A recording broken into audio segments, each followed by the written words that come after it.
Ciao, e per la prossima volta ci va plan passato.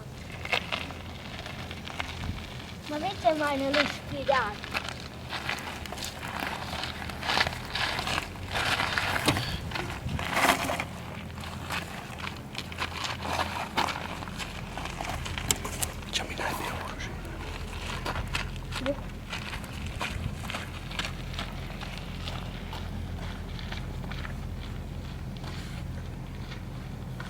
Stop!